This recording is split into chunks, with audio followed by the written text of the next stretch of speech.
Good afternoon and welcome to this weekend's edition of Mocs News. I'm Christine Brown. And I'm Matt Cates.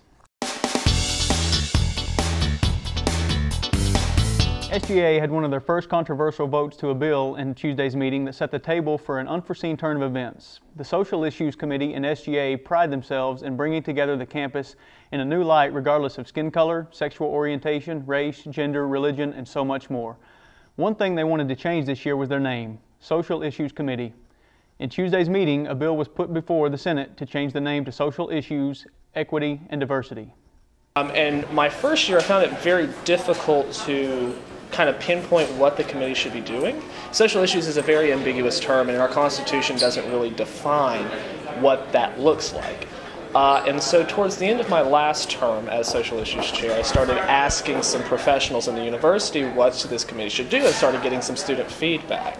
And what we found out was that students really wanted to see SGA work more towards goals of equity and diversity, which really does kind of fit into this whole idea of social issues. So the idea was to extend the title Social Issues, Equity, and Diversity so that future Social Issues, Equity, and Diversity committee chairs will have an idea of where to steer the committee. The bill was brought before the Senate like any other bill, first being read by the Secretary, then summarized by the sponsor of the bill. SGA only requires allocations of $400 or more to be voted on by roll call. This name change did not require a roll call vote.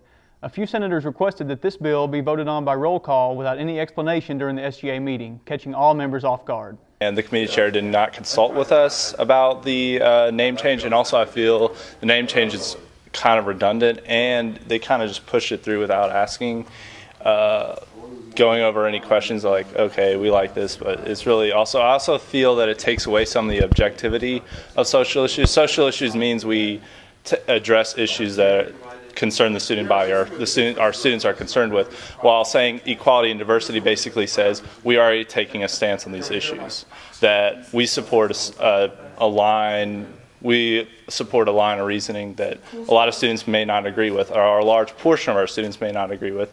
And I think it takes away kind of the fair and balanced approach that social issues needs to conduct itself in.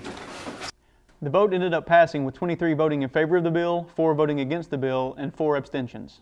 Before the committee is an amendment to the bylaws. It is not a bill, so I didn't bring the amendment as the Social Issues Committee, so I wasn't speaking on behalf of the committee. I brought it as an amendment as an individual senator, so that's just how the procedure for that generally goes. Vice President Evan Williams spoke about the controversy, saying SGA needs to be the role model and bring the issues to the table so they can all work them out together. Obviously, since it just happened, I'm a little confused as to what all of the issue was, because obviously there was no discussion. It was a 23 yeses, 4 noes, and 4 abstentions, and if you're not asking questions, how can you not have enough information? So why are you abstaining, or what's your conflict of interest? I mean, there's nothing really to explain that there, or for the reasons there were no's, there was no discussion. You're shutting down that line of communication when you're not willing to bring something out to a discussion. And I think that it's something that we're going to have to figure out what happened and why it happened, but the change did occur, it did go through, so obviously there wasn't enough of an issue for it to be shut down. On top of the voting discrepancy, SGA actually passed the bill as Social Issues, Equality, and Diversity instead of Equity. Since there was a slight paperwork malfunction, the bill will need to be fixed but will not have to be re-voted upon. UTC faculty, students, and a few county commissioners said their thank you and goodbyes to Chancellor Roger Brown Wednesday. After the Chancellor made his surprising entrance as mascot Scrappy while UTC's marching band played, memories were shared and thanks were given for 7 years of hard work.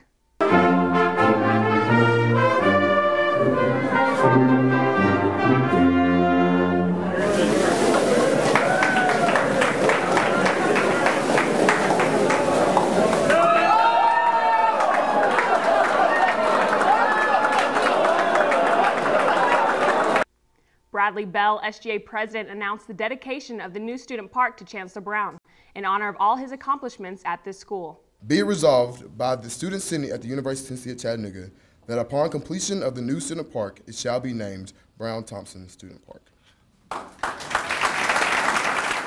When Brown's decision to retire early was announced, he stated it was based upon his emotional and physical health after the passing of his wife, Carolyn. A new chancellor will be appointed before summer 2012. Until then, Dr. Grady Bogue is filling the position of interim chancellor. UTC achieved the ranking as the 14th best value school in the nation. We met with Dee Dee Anderson to talk about the new student activity fee report, and SGA passes the ball to football as they prepare for the tailgating party. More to come, so stay tuned. We will now go to Donnie Swift, who has your weekend weather update, and Demarius Wiggins with Interlude Intermission.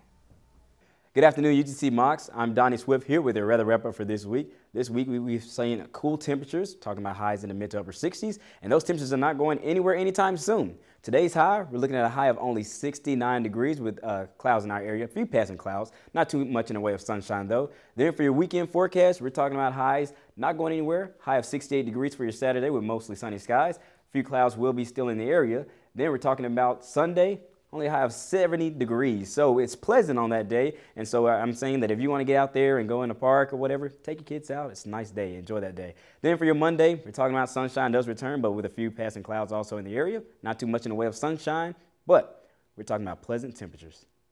All right, UTC Mocs, that does it for your weather for this week. We're talking about not too much in the way of rain, pleasant temperatures for your fall break, and I hope that everyone gets out there and enjoy it. All right, just remember, hop aboard that train and be a Moc. This week on Interlude Intermission, I reflected on public figures and how they are seen by the people. As time goes by, musicians, actors, and politicians have been given an image by the public that either makes them or breaks them as public figures. People tend to use these images and perceptions of them as a tool to judge them on their actions that are aired to the public. When these actions turn out to be negative, these images develop or tarnish. For this piece, I give my views on how that takes away the value of what public figures are out to do and how we truly view them plays a role in that depreciation. Entitled Perception, check it out on Mocs News' YouTube. Thank you, Demarius. Hello, I'm Andy Jungles. And I'm Teresa Simpson. The Office of the Vice Chancellor for Student Development released their student fee report for 2011-2012.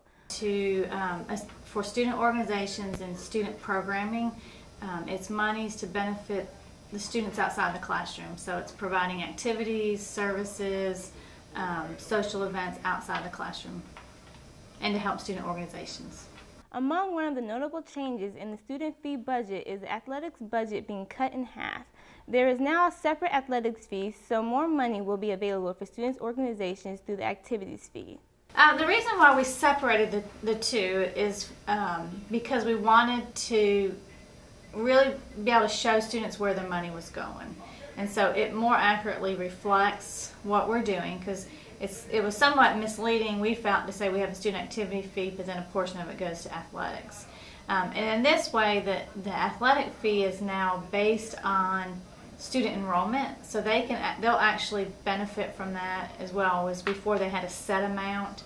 Well, now if enrollment goes up, their monies increase. And so that's why we made that change.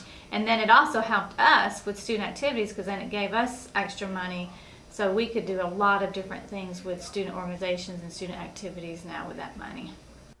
The remaining budget in the athletics fee has been allocated out to student programs and groups such as the ECHO, Greek governing groups, and several others. Yeah, and we increased that budget significantly because it had not been increased in years, and the number of students participating has increased significantly. With the rise in student population and their expectations, more money is being spent promoting student involvement with the campus. To view the full allocation of the fee, you can visit the Dean of Students webpage on utc.edu. UTC received some exciting news. We were ranked the 14th best value school in the nation by U.S. News and World Report. UTC has worked hard to receive this ranking. Chuck Cantrell has high hopes and dreams for the school, including a goal to make the top 5. We have set a goal to be in the top 5 Southern Masters Universities, public Southern Masters Universities, and we continue to try to make progress toward that goal of the top 5. That is going to be looking at graduation rates, retention rates, experiential learning opportunities, critical thinking, engagement by students in the community and on campus, social life on campus, improving our physical plant through our new campus master plan. The debt students accumulate and the quality of education they receive at the university is a deciding factor on what makes a school a good value school. You know, we really try to emphasize relationships between our faculty and our students. We try to emphasize research and hands-on real-world experience opportunities for our students. We really look at Chattanooga as a learning laboratory, so that, you know, again, accounting majors are doing internships in accounting firms. Nursing students are doing placements in hospitals and doctors' offices. Education majors are in student teaching in schools. And every discipline you look at, we look for those opportunities for those students to gain that kind of opportunity. For more information on other local universities that made the ranking, you can check the Chattanooga Times Free Press website. We're happy to be in the top tier among our category, and we're really happy to be listed as the best value. It's football time in Tennessee, and SGA is preparing to get students and staff pumped for the football game October 27th. The athletics committee is working to put together a tailgating party before the game to increase the support from UTC. 4 bills went before the Senate asking for $925 to be spent on the food, supplies, prizes, and advertising for the October 27th football game against Georgia Southern. SGA decided to cook chili to feed the students and faculty at the tailgate, though Bradley Bell announced he was not in support of the food chosen to be served at the game due to the possibility of allergic reactions and other health-related symptoms that could arise since R-Mark is not cooking the food. There will be 15 tickets to the haunted house at the Blowing Screams Farm given as prizes to students at the tailgate. SGA meets every Tuesday at 3:05 p.m. in the Raccoon Mountain Room in the UC. Everyone is welcome to join. Hello, I'm Matt Cates. And I'm Ashley Brockman, and this is your Mocs Sports Minute. The women's soccer team had a rough game against the College of Charleston last Friday with a 1-5 loss, but came back to beat the Citadel Sunday, giving them their first Southern Conference win of the season. They have a home game Sunday against UNCG at 1 o'clock. The men's golf team placed 4th in the AutoTrader.com Collegiate Classic this last week. The team was led by senior Stephen Fox, who shot 3 under par. Their last match of the fall season will be the Bridgestone Golf Collegiate on October 27th and the 28th in Greensboro, North Carolina. Men's and women's tennis teams will be in Memphis all weekend for the ITA Regional Championships, but the volleyball team will be playing 2 home games Saturday and Sunday, so come out to support them as they take on Davidson and Georgia Southern. The football team had a great win last weekend against Furman, putting them at 3-3 overall for the season. We hope to see all of you Mocs fans at Finley Stadium Saturday at 6 p.m. when the team will play Stanford. That's all for your Mocs Sports Minute. For more information on the team schedules and highlights, visit gomocs.com.